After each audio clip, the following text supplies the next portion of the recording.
All right. Quick public service announcement. If you leave me a comment about a specific game, please leave me a timestamp. It makes it much easier for me to answer that question because sometimes it's been more than a week since I've recorded these videos. Okay, thank you.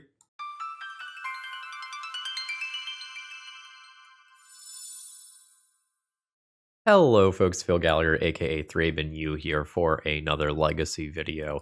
And today we're going to be playing Shops, but in Legacy.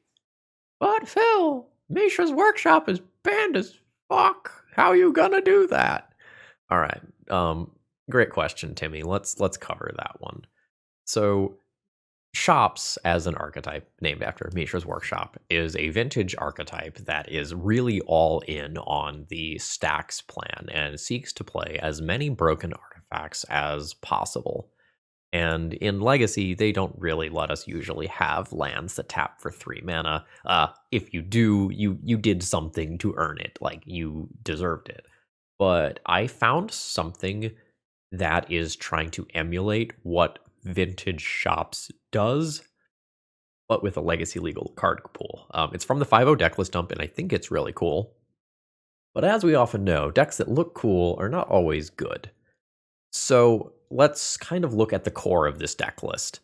This is like some boomer Stax shit right here, and it is something that I want injected directly into my veins. This is a 4x Thorn of Amethyst, 4x Sphere of Resistance, 4x Lodestone Golem deck, supplemented by Wasteland. For those of you who have played Legacy for a long time, you are probably getting Mud vibes right now. The colorless deck of many, many years ago that often accelerated out these and other cool artifact cards using Metalworkers. And this deck is seeking to use all the broken artifact mana Legacy has to offer, as well as the soul lands to power them out. So, conceptually, something you need to understand about this deck list is that this is a colorless deck that is splashing white, not a white deck. And the mana base makes this clear. Of these 18 lands, 16 of these are colorless. There's 2 Ancient Dens here. Most of the white cards that are in this deck list are not intended to be cast under normal circumstances. Chancellor of the Annex is a way for you to kind of steal tempo from your opponent until you can start getting your sphere effects down. And Solitude is a card that if you cast it, you're probably going to pitch cast it. So the white count in this deck is going to be relatively low for the purposes of Solitude and Chrome Mox. So we're going to see how this plays in practice. My warning bells are going off a little bit in regards to the number of white cards and number of white sources. But this is a base colorless deck that happens to have some white cards in it, so you can put them under Chrome Mox. Now, in case this comes up, I'm going to read you Chrome Mox word for word. When Chrome Mox enters the battlefield, you may exile a non-artifact, non-land card from your hand. So you cannot imprint your Phyrexian Metamorph under a Chrome Mox. And Phyrexian Metamorph, by the way, is intended to just be more copies of Thorns and Spheres. So this is the ultimate, tax them out, destroy their lands, and win eventually deck. How will this do in the current metagame? Hard to say. Getting down an early sphere, especially when you are on the play, is a very strong thing to do in any format. But sometimes your spheres aren't going to hit the right things. So if you put a Thorn of Amethyst into play versus a Sticker Goblin deck and your opponent just casts a bunch of creatures, Awkward Turtle, you're dead. And you're not going to be the best at actually answering things that hit play. We have a playset of Solitudes in the 75 here, but a lot of times the plan is make the bigger creature via Urza Saga and win that way. Sideboard is highly, highly geared at combo matchups with Leyline of the Void, Chalice of the Void, Grafdigger's Cage, Fairy being all the stuff for the unfair decks. with Dismember being a colorless removal spell that you can kind of use in your deck to help against early sticker goblins and friends. So I'd like to give a quick shout out to Brad, who said that he was a Trinisphere guy, for giving me a Dealer's Choice donation deck list to make this spicy league happen. And if you want to support my content while picking up some cards, it's pre-order season. You might need some stuff. Check out Cool Stuff Inc. and use promo code ThrabenU to save 5% on your next order. Let's battle. All right, I am going to keep this hand. I won the die roll, so I'm on the play. I can do something like Ancient Den, Lotus Petal, Sphere to start off, and then work on an Urza Saga-based game after that. And we'll just kind of see how it goes. Huzzah. Okay. Operation Hateful Artifacts is a go. You wasteland me? You come into my neighborhood and you wasteland me? Okay. Yeah, let's go. That Ancient Tomb draw was great on my end. That just lets me shift into an aggro roll with Urza Saga immediately. Ooh. We doing this instead? I think I'm doing this instead. A little weird. I think I'm gonna do this instead.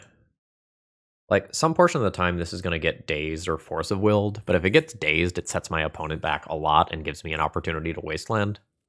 And if it gets force of willed, it's a 2-for-1. So I think I'm okay either way. It is a daze. So this is gonna set up the wasteland in my hand to be actively good.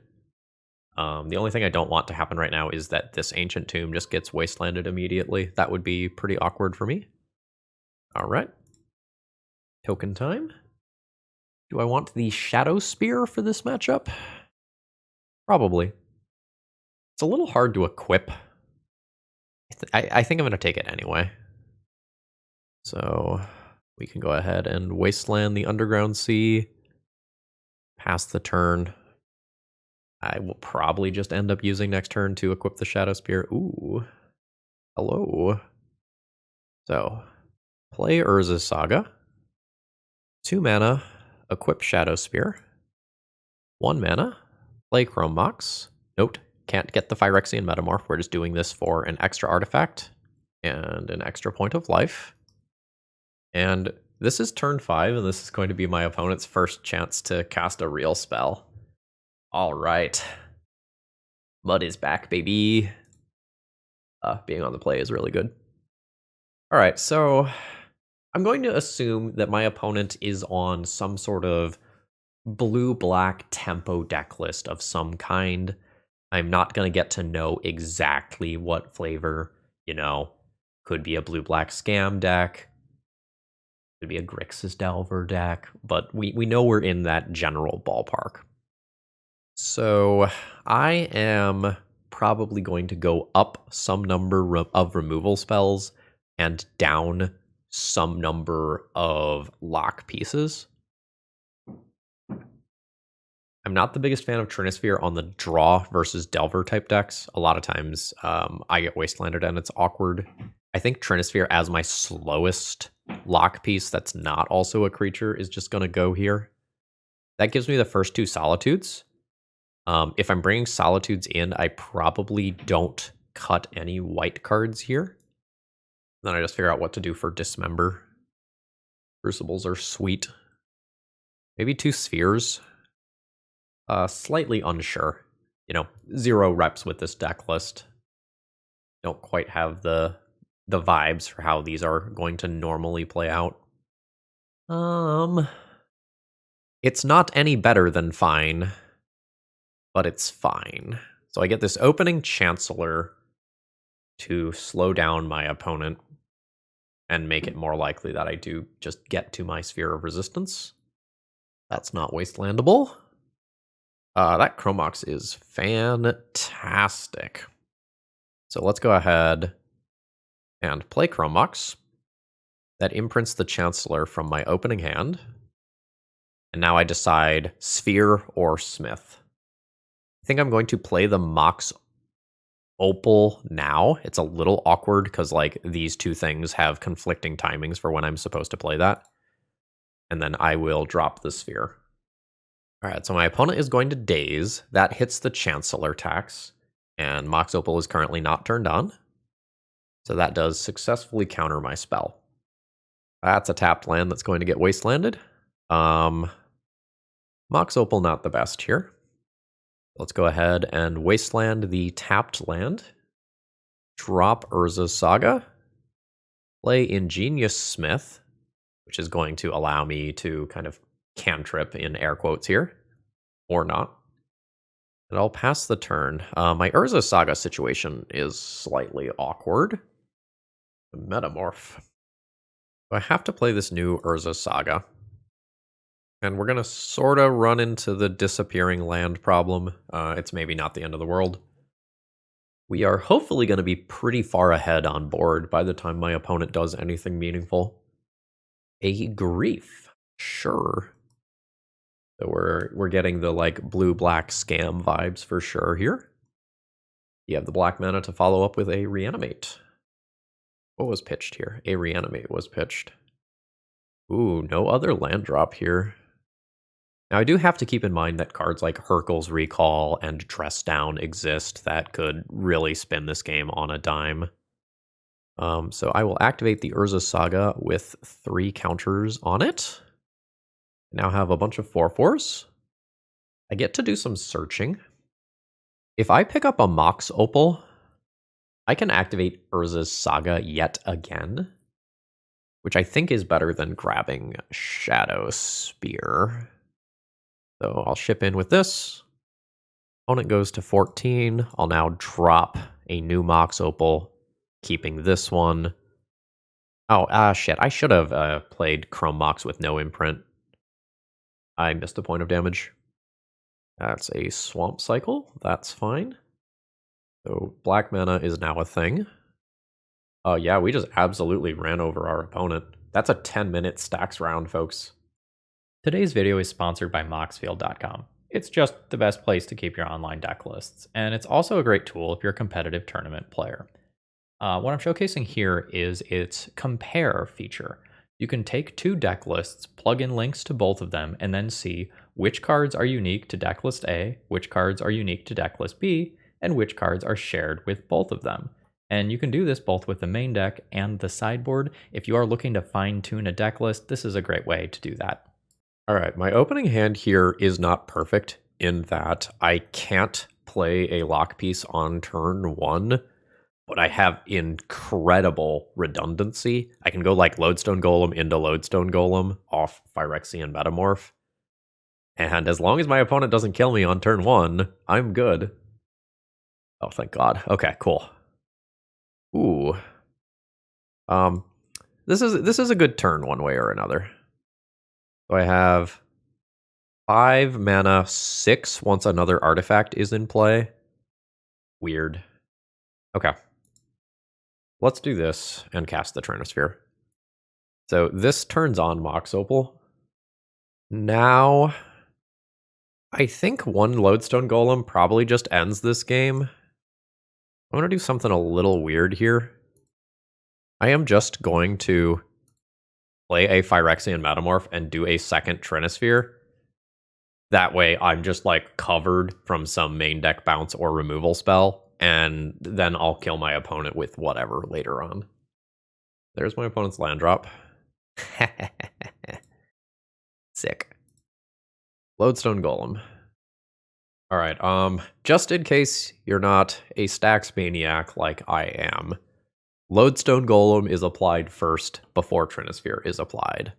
Just kind of long story short about how those effects work.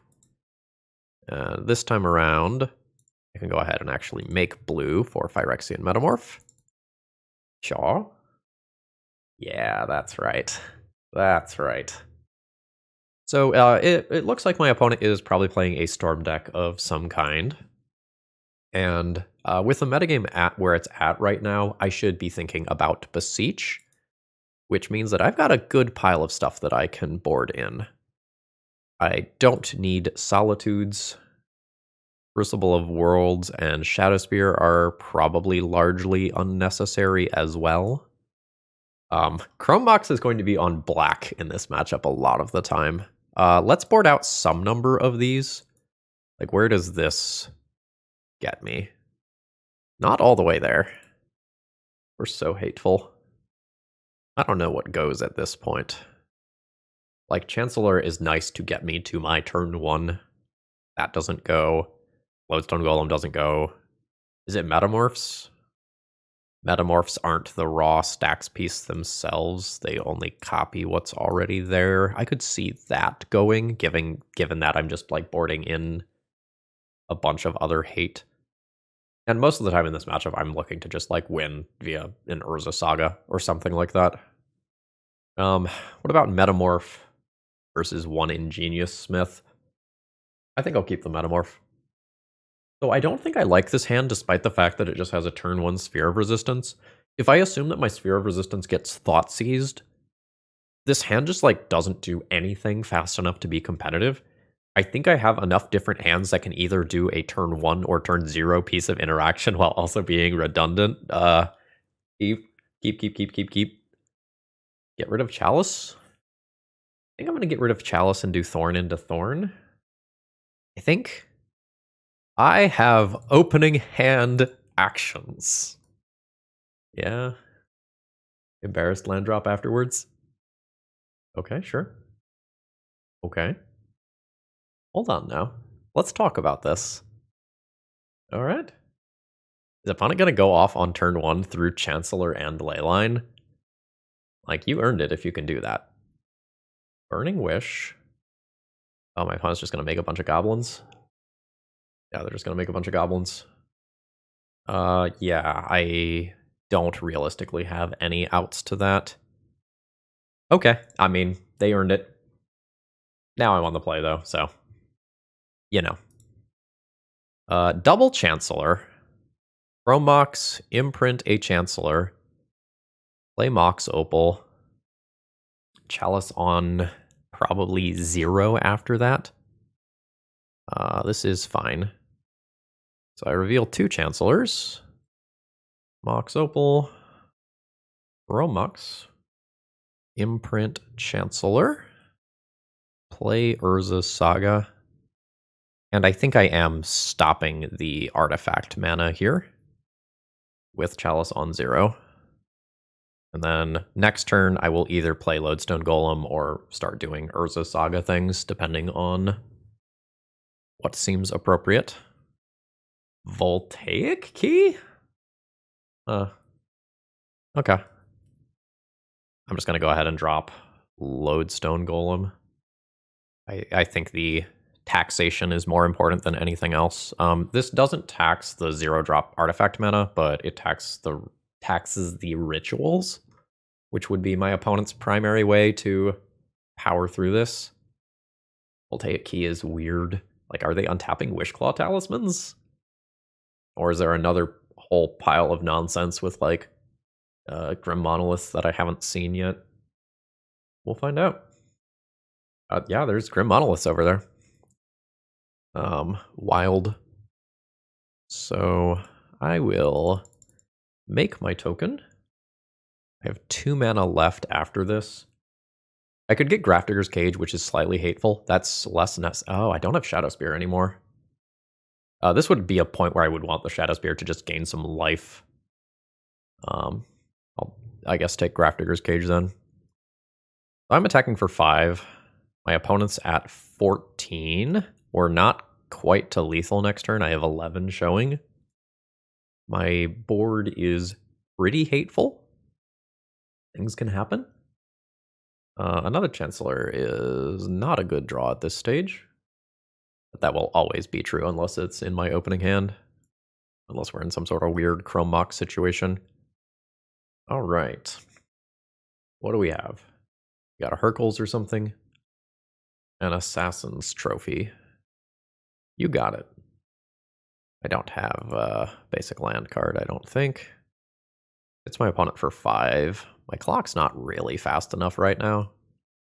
I have a ton of good top decks. We've got some Insulation versus Beseech, some Insulation versus Artifact mana. But we'll see what my opponent can string together. I don't know exactly what their deck looks like. I'm sure this is like a recent 5-0 or something from a challenge that I just didn't see. There is a Thoughtseize. Thoughtseize is always going to take this fairy. So there's 1, 2, 3, 4, 5. This is potentially 6 cards in graveyard. I am going to go ahead and just use the fairy and remove some stuff from my opponent's graveyard. Let's take out the Voltaic Key and the Assassin's Trophy from graveyard. And we're just taking these out for Cabal Ritual Threshold reasons. And my opponent can take a Chancellor. This puts them to 6. I have 5 power in play. They're not dead for doing that, but they're dead if I top deck any artifact. The One Ring. Okay. So they get to draw some cards. A Wasteland. So now I get to play the Which Land Am I Wastelanding game. Red represents Meltdown. Green represents Assassin's Trophy. Red represents Burning Wish and Past in Flames. I think I don't want my opponent to be able to Burning Wish. Burning Wish for a small empty the Warrens buys a lot of time. Let's take my opponent off of some amount of red mana. Unfortunately, though, this does mean that if I top deck Trinisphere specifically, I can't play it anymore. I think denying the mana matters a lot, though. Let's see what my opponent can do with a couple more draws off the One Ring. Graveyard's still off for Beseech baselines if my opponent has them, and Chalice of the Void still stops all the artifact mana. Is it good enough? It is, in fact, not good enough, and that's a 16-minute Stax round. This league going fast. Okay, so we are playing against notorious, I guess, Sneak and Show player Wing Zero FNC. And if I know that my opponent is on Show and Tell, do I just keep Phyrexian Metamorph and do that thing? Or no, that doesn't work, right? Because they're entering at the same time, so it's not already on the battlefield for it to copy. Yeah, so let's look for Stax pieces. This is a little slow. I don't know that I'm going to go deeper than this, though. I can still put a Solitude in off a Show and Tell. And we'll see how this goes. Chancellor is late to the party here. The card to pitch to Solitude, which is a thing. Okay. Don't mind that. Metamorph comes back. I don't think I cast Trinisphere this turn. I think I'm just going to pass the turn and Wasteland in my opponent's upkeep. Yeah. Alright. Are we show and telling now? Oh, we are not show and telling now. That is great. So, what do? Trinisphere or Sphere? Sphere plays around days. Trinisphere does not. Sphere is better versus Sneak Attack, which might give me the nod in its direction, because my opponent did not show and tell when they had the opportunity to show and tell. Trinisphere kind of makes my Solitude better. Kind of. It makes me pay 3 mana for the Solitude, but if I Trinisphere, it's much more likely to resolve. Bluster, sure. As of right now, if my opponent casts Show and Tell, I think I'm putting in Trinisphere. This is weird. This is weird. Alright. We have Solitude for days. I guess I'm playing the Trinisphere. It makes these Solitudes kind of worse, but I think I have to do this to make multiple spell lines involving Omniscience worse. It's a little rough because it commits my mana in a bit of a strange way. What is happening over here? How did we end up here? Alright. I'm gonna make my token. I probably pick up Mox Opal here. I'm just gonna need that to be my 3rd mana source. Wonder if my opponent's waiting to get to 6 mana or something. Petty Theft, the Construct token. Sure. Mox Opal gets turned off. That's kind of annoying. Land? Not land.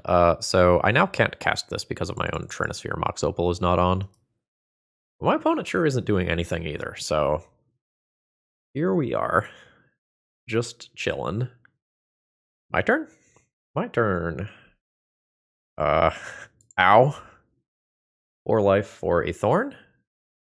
This now gives me white mana on future turns. I mean, it gives me white mana right now, but I can't get to 3 mana to drop something like this. I have no idea where I stand in regards to my chances of actually winning this game. Lotus Petal, sure. It's my own Lotus Petal. What am I doing? Am I playing Metamorph? Like, am I playing another Thorn? If I play another Thorn, I, like, potentially start getting into this territory where I lose to just Brazen Borrower as a 3/1 flyer. I don't know that I'm going to start my turn that way. I guess I have Solitudes. All right. Oh, God, this feels so bad. Maybe let's play the Smith. All right, let's see what we find. Chrome Mox is pretty actively good. I think I'm just going to need some mana that does not cause me to lose points of life. All right, we are getting movement. That is the sneak attack being played out. There's not currently red mana in play. If I hold up 3 mana, I can always Solitude something that is sneak attacked in. Well, I guess that's what I'm doing. This sure doesn't feel good, though. So, +1/+1 counter, imprint a Chancellor, and I have mana up to Solitude if I need to. Weird game. That's another Lotus Petal, which represents red mana. Alright, there's the activation. That is an Atraxa. I guess I'll let my opponent resolve that ability. They can't force right now.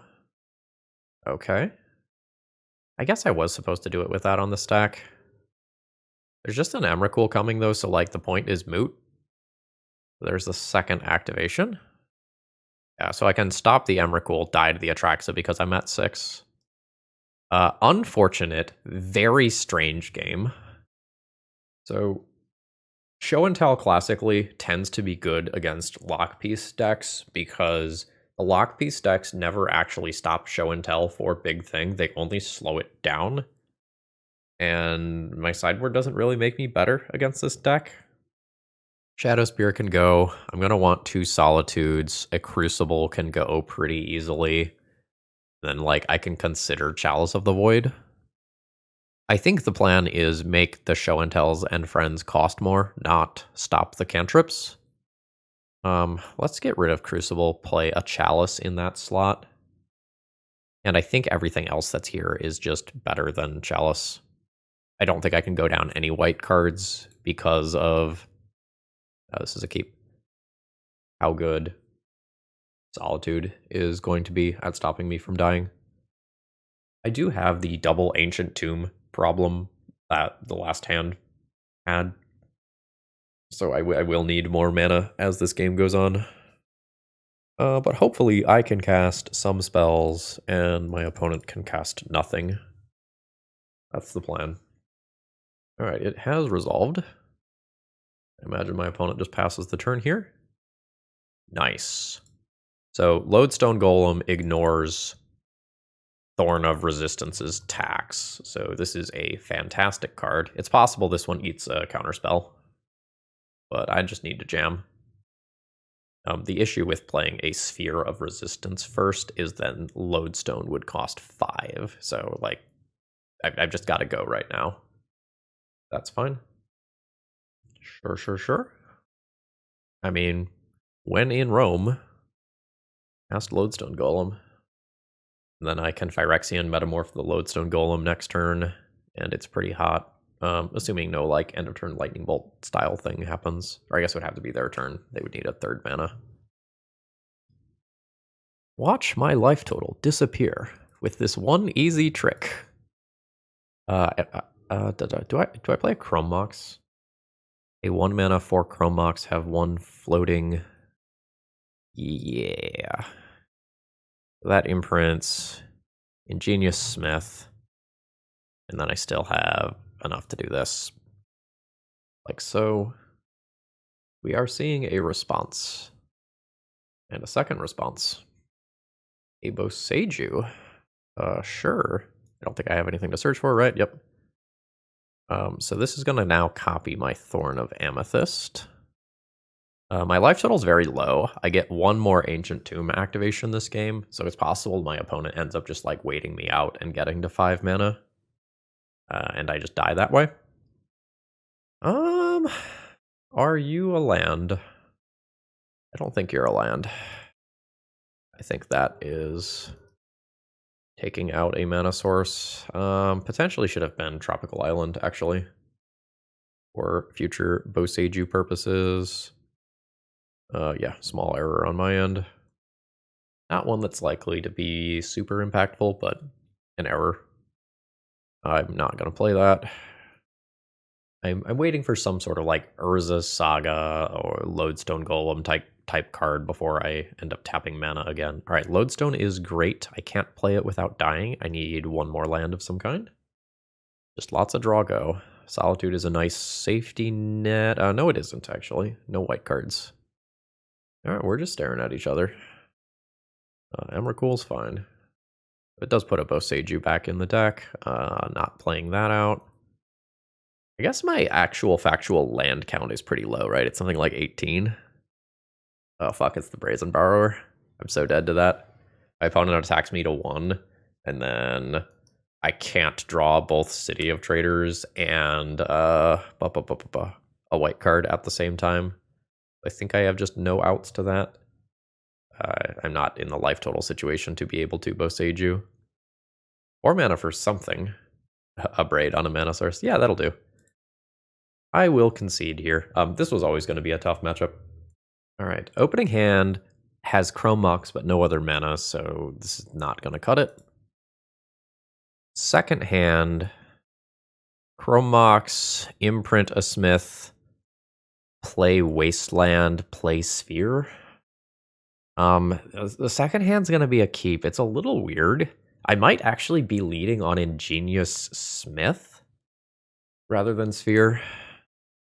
Or is it throwback Chrome Mox because I want to play Smith and Smith later? No. Let's probably double Chrome Mox on turn 1. So cast Chrome Mox. Or no, I'm not double Chrome Moxing on turn 1 because I just threw back the other white card. Ugh.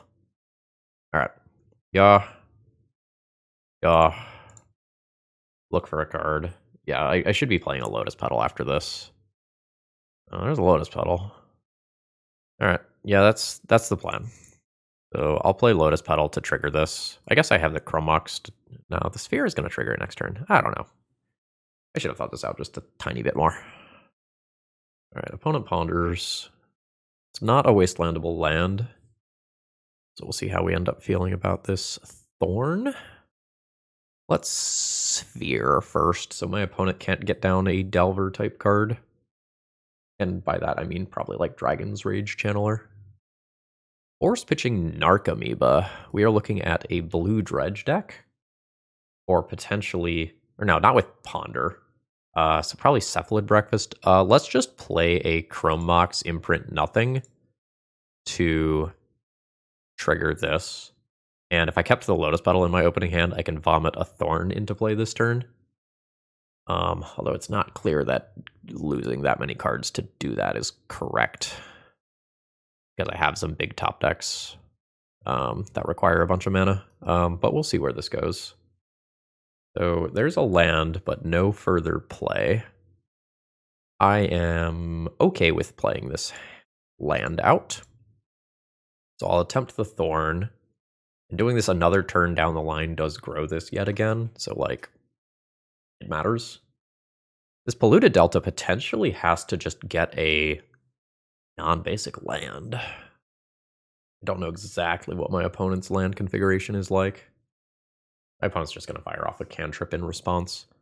We could see something like Fetch Sword on Smith, which would be annoying. Is Thorn resolving? Thorn is resolving. For the beatdown. Opponent's at 12. No fetch to clear Brainstorm, so they like their cards. That's going to go bye-bye. They're probably not going to get to keep that land. Why didn't I wasteland that in response to its trigger? I'm going to go ahead and wasteland on end step here. All right, we have a response. A Bowmasters, sure. That would have happened anyway. So that's not that big of a deal. 1, 2, 3, 4. This is not actually a mana source, as you can see here. End it. Yeah, and my opponent's just going to use this to sponge up some damage, which is totally fine. Ooh, don't like that. The Ponder's whatever. But the Urza Saga just represents many turns worth of chump blocking, and Saga is something that gets around Thorn of Amethyst and friends. My Saga is much worse than their Sagas. It's still happening. All right.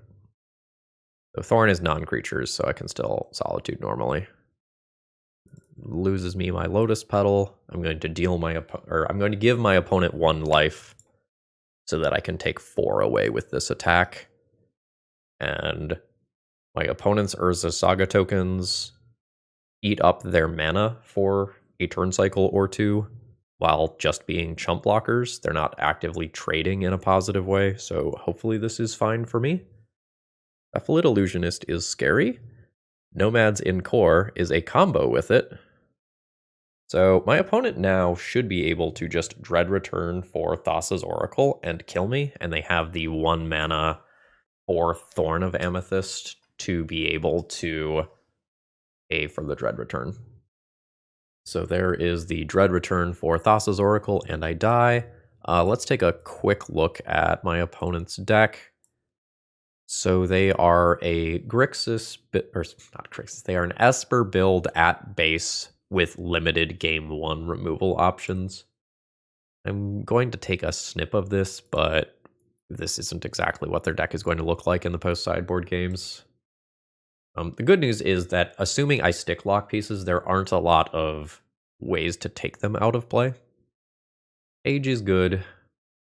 My opponent does not have a Stoneforge Mystic package, so if I stop the combo, the big way that I lose is to Urza Saga tokens, so we'll keep Crucibles for Wastelands. Those matter a lot. Metamorphs are probably going to end up going. I think I keep Shadow Spear. Sometimes I'm going to need to gain life back. If I cut Chancellor, I probably have to do something like bring in Leyline just so I have some more cards to imprint under Mox. Or bring in Solitude. Bringing in Solitude and cutting other white cards is weird, though. The Solitude isn't really going to disrupt my opponent's combo, right? Like, well, I guess with one of them on the stack, it can disrupt it. I guess it's fine. Let's go Cage in, Leylines in, all Chancellors out, Dismembers in. Solitude's hard to pitch cast, but I can hopefully hard cast it sometimes just as a fair creature removal spell. I don't think I like Fairy. Yeah, keep. I think my plan here is resolve Thorn and Petal on 1. Jaw. Maybe I just drop the Sphere. Because, like, my opponent does have 1-drop creatures in their deck. Alright, Sphere's in play. I've got Wastelands, I've got Thorns, I've got an Urza Saga. There's a lot to like about my current situation. Solitude, not what I'm looking for. Wasteland, however, absolutely what I'm looking for. So now we drop an uncounterable Thorn, and then next turn I get to play Urza Saga and just start trying to ride that to victory. Let's see, so Chrome Mox currently costs 2 mana. That's fine. Thorn costs 4. This is worth 2 life to me. I'll imprint that Solitude, and now we have a very beefy set of Urza Saga tokens backing up everything else that's going on. Yeah, that was pretty gross. Being on the play is OP. Do I want fairies on the draw? Fairies are weird. If I don't have a Sphere effect in play, my opponent could just, like, Cabal Therapy these out of the way. I do have a Sphere in play, though. It is a gotcha moment. Maybe I do something like get rid of Trinisphere when I'm on the play, or the draw, rather. I could also get rid of Solitudes. Like, it's hard for me to just steal a game with a Solitude. Yeah, let's become as insulated as possible versus the combo on the draw. So I don't think I keep a 7 that looks like this. I would probably consider keeping a 6 that looks like this. Yeah, this is fine. Let's assume that Lotus Petal is probably the worst card here. Let's think about the Dismember for a second, though. So turn 1, I can Ancient Tomb, Mox Opal, Lotus Petal, Thorn. Mox Opal is then on for future turns. I am in for that. My opponent is on 6 and leads on Urza's Saga. Got it. Sure. So I'm going to drop my 0-cost stuff, and we're going to play Thorn over Sphere. Here, just like for sure. Is that true? If Sphere resolves, I have 3 mana. Or I have 1, 2, 3, 4, 5, 6 mana next turn. Actually, the Sphere tax on my other stuff is not relevant right now. Force pitching force very quickly. All right. There's a second mana. My opponent could play out an Illusionist this turn and get Shuko off of Urza Saga, and I'm in trouble, but that did not happen. So I think I like Lodestone Golem this turn. I think taxing non-artifact is better than taxing non-creature, because this taxes my opponent's creatures in a way that Thorn does not. Yeah, that's fine. That's a couple blockers. Now, the cool part is that if this resolves and my opponent has used their mana, I can now follow it up with the Thorn, which is strong. My opponent doesn't get Urza Saga construct tokens. They lose a land with double taxation effects in play. Game 1, they had Shuko and Retrofitter Foundry as relevant targets. They are going for Shuko, and we'll see where this goes from here. That is a Cephalid Illusionist. So they have Shuko Cephalid Illusionist, but not currently the mana to do anything. They need 2 mana to be able to Dread Return. Oh, okay. You can keep milling if you'd like. Okay, they are going to do that. So they can do this to just, like, fairly put some Narcomoebas into play, even if they don't intend on immediately comboing. Let's pop that down. So the upside of this is that if I draw a fairy, it's pretty gross. So my opponent is going to now end the turn. That is a Mox Opal. I can't realistically attack, and I think my opponent just gets to pay 2 mana for Dread Return and just like go off and do their thing. I am going to just kind of pass the turn here and hope they don't go for it. Because I think that's just where I'm at. So like the matchups that we're going to be bad against are matchups where cards like this aren't good. And this is just one of them, just like Show and Tell was. Because my opponent can, not completely, but largely just ignore what I am capable of doing. I'm going to move to a Narcomoeba.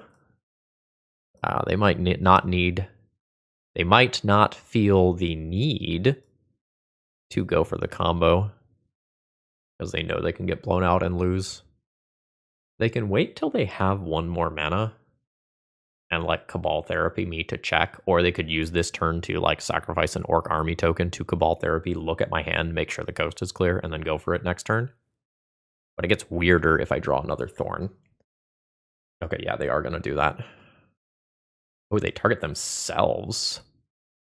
Their Oracle was in their hand. Yeah, okay. Now my opponent can't Dread Return. A new Thorn effect off the top would be cool. That doesn't quite do it for me. Oof. Let's see if I can go... Oh no, it's 4 mana. So I can't use this to cantrip into something else. Oh, that's gross. Yeah, like the following turn cycle, I just have Grafdigger's Cage.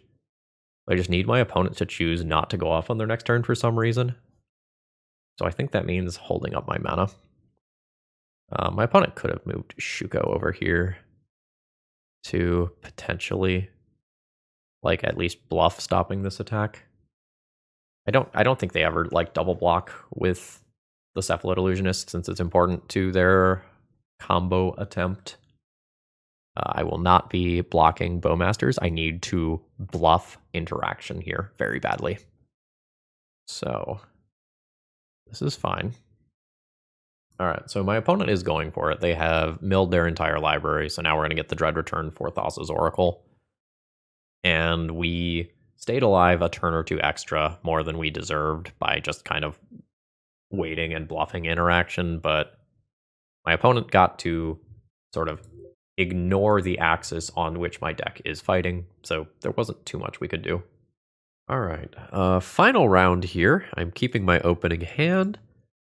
It's a little awkward in that, like, I'm not going to have the perfect curve of, like, sphere effect into Lodestone Golem or anything, but I'm hoping that what I have here in some capacity ends up piecing together a plan that's appropriate, either by wastelanding my opponent to buy time, or just by going directly into an Urza Saga pivot plan. Okay, we've got an Urborg and a Lotus Petal here. So we could be on some sort of depths deck. I think I'm going to go ahead and just take out the first land drop my opponent plays, though. It could be depths, could be some sort of like Black Saga Storm style deck list. Would be a Black Stompy deck as well. Okay, depths. My first hunch was indeed correct. So this is kind of unfortunate because depths is another one of those things that just like ignores Sphere of Resistance. Like if my opponent can win just by playing land drops, then my deck is invalidated. All the like Trinisphere, Sphere of Resistance, type cards. Like my opponent plays one more land and they just have the win, not needing to cast any other spells other than the one that they did on turn 1. So that is very unfortunate. I need to draw Solitude or Wasteland. Oh, do you just have a Spirit Guide now? Fuck, yeah, they have an Elvish Spirit Guide. Solitude, please. Not Solitude. So I am at 18 life. My opponent has 20 flying power. I'm dead. So I think this is the third round in a row where we've just seen my opponent's deck attack on an angle that just completely ignores what I'm doing, and it sucks. So my deck's just kind of bad here. I need to put in Solitude without cutting any white cards. And then, like, I can play Chalice. It's not great. I can play Dismember for some things like Elvish Reclaimer that could be in my opponent's deck. It's not great. I'm just going to completely get rid of Trinisphere. Do I want Dismember more than some of these sphere effects of some kind? Not really. Like, I still need to play the spheres. Like, the spheres are kind of part of my meta base in turning on Mox Opal. Alright, Chancellor Tax, turn 1, Chrome Mox, Imprint Chancellor, Urza Saga, Sphere. It's fine. I could play Ingenious Smith on turn 1 over turn 1 Sphere of Resistance. I think I'm just going Sphere into Urza Saga and trying to turbo this game, though. And I have Phyrexian Metamorph to make a copy of their 2020, and maybe that works sometimes. It's a bit of a pipe dream, but not impossible. The beginning of the game. Reveal Chancellor. Opponent's on 6 cards. We'll imprint our Chancellor on Chrome Mox. Drop Saga. Drop Sphere. And we'll see how this game goes. From here, I'm not going to have too much agency. I could Metamorph a Sphere again. Ooh, a Lodestone Golem. 1, 2, 3, 4. It would cost 5, though. Awkward.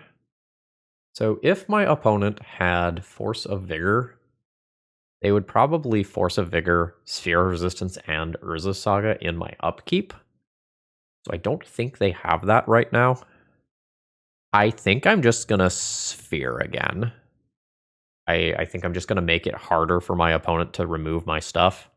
And then assume that if I produce one Urza Saga token that's gargantuan or put a Lodestone Golem into play, that ends up being good enough. Double spheres. Is it a Mighty Dryad Arbor? It is not a Mighty Dryad Arbor. I would have respected the Dryad Arbor beats. That's a Boseiju being played as a land. That's probably good for me. New Urza's Saga. What about Lodestone Golem instead? 1, 2, 3, 4, 5. Mox Opal 6. That's better than making a Saga token. Shaw? Mox Opal. Play Urza Saga. 6 mana Lodestone Golem.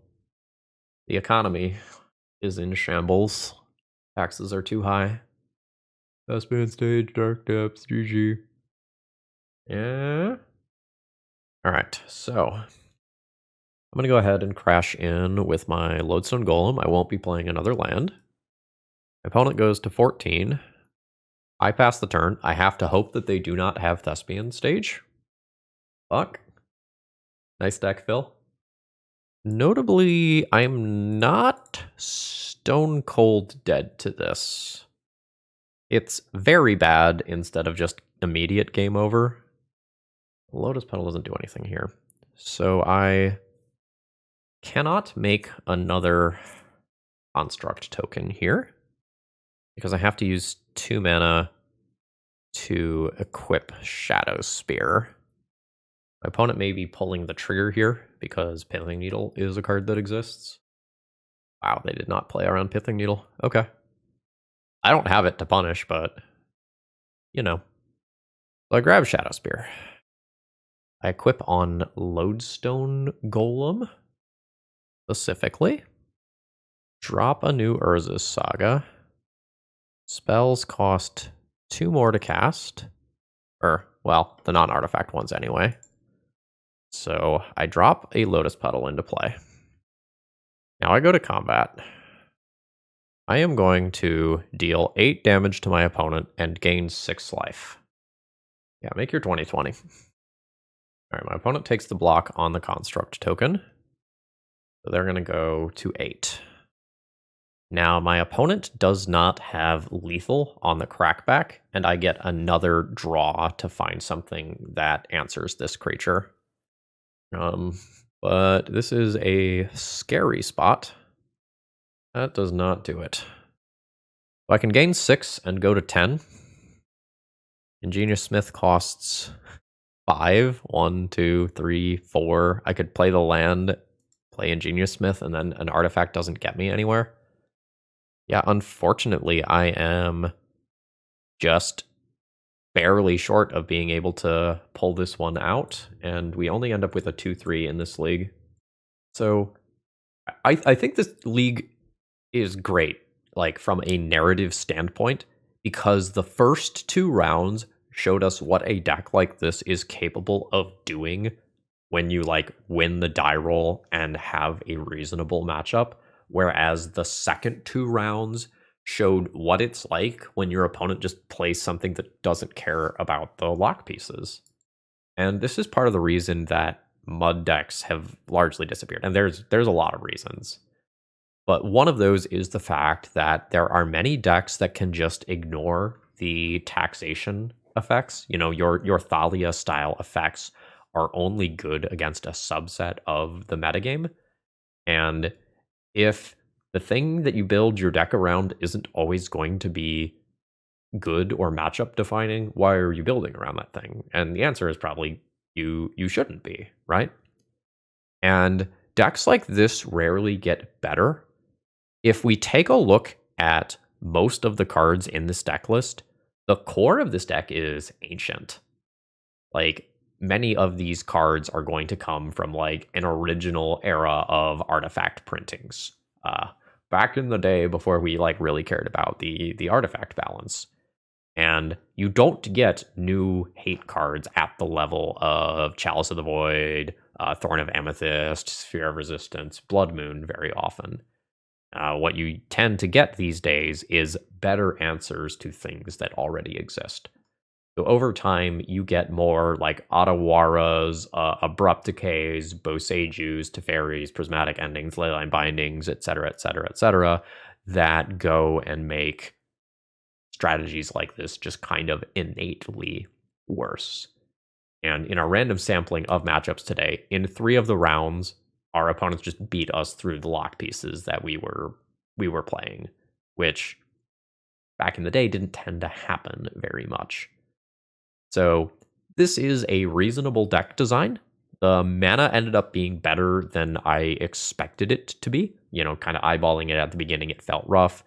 But when you're slowing games down as much as this deck tends to do in the first couple of turns, it maybe doesn't matter a ton if you have some cards stuck in hand for a little while.